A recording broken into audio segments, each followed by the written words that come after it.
Hi everyone. This video is mainly for my colleagues in the massage industry, but if you're not a massage therapist, you're welcome to stick around. I want to talk about something that's been weighing on my mind very heavily. If you've been paying attention to the news lately, you've probably noticed that the word massage keeps showing up, and not in ways that reflect the integrity of this profession. And I understand why a lot of my colleagues feel angry. We have dedicated ourselves to studying anatomy, pathology, ethics, and even some of us trauma-informed care. We show up for clients in chronic pain. We help people rehab injuries. And we provide comfort to those going through illness, grief, and stress. So yes, it's frustrating and even infuriating when our industry is mentioned alongside criminal conduct or sexual impropriety. And let me be very clear. I have a strong, unwavering stance against sexual misconduct in any form. Accountability matters, ethics matter, and safety matters. But I want to offer something important to ground ourselves in. This situation, everything that's unfolding, is not about us. It's about the victims. It's about children who were harmed. And it's about justice being served where it needs to be served. When we center our anger around how headlines impact our profession, we risk making about our reputation instead of about the people who were hurt. And that doesn't sit right with me. And there's another layer to this. It's about not taking things personally.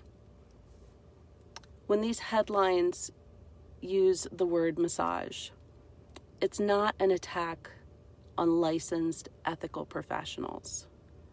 It's describing criminal behavior. And that behavior is not massage therapy. If we internalize it as a personal accusation, we start reacting from defense instead of leadership. And defense rarely educates anyone. As professionals, we also have a responsibility to say what we mean clearly. If we're speaking about abuse, call it abuse. If we're speaking about trafficking, call it trafficking. And if we're speaking about criminal exploitation, call it exactly that. But let's not reinforce confusion by repeating vague associations. Clarity protects our profession. Now, as business owners, we still have to decide how we show up. And I don't believe our business pages are the place to broadcast anger. Anger is understandable, but education is powerful. There's also something strategic to consider.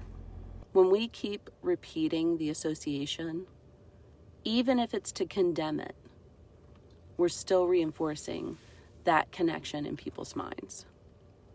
And Marketing 101 tells us that repetition builds recognition. The algorithm doesn't understand nuance. It understands keywords.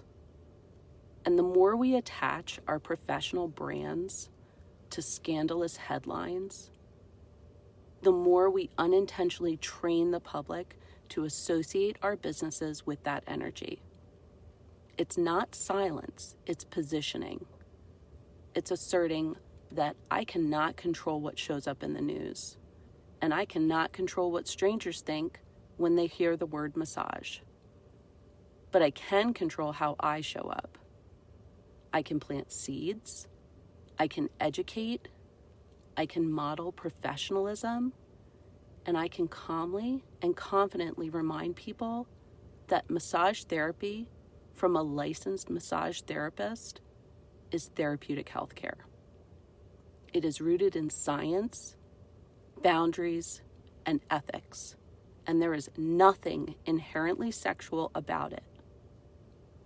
And at the end of the day, I truly care about what my ideal client thinks. My ideal client understands what I do. My ideal client values professionalism, and my ideal client knows that I offer a safe therapeutic space. I don't want my business page to become a place of outrage. I want it to remain a vehicle for comfort and clarity and healing. So to my fellow massage therapists, I invite you to consider this. Let justice be about the victims. Let accountability be about those responsible. Let's not take this personally, and let's say what we mean clearly. And let's lead with steadiness. Instead of amplifying anger, let's amplify education.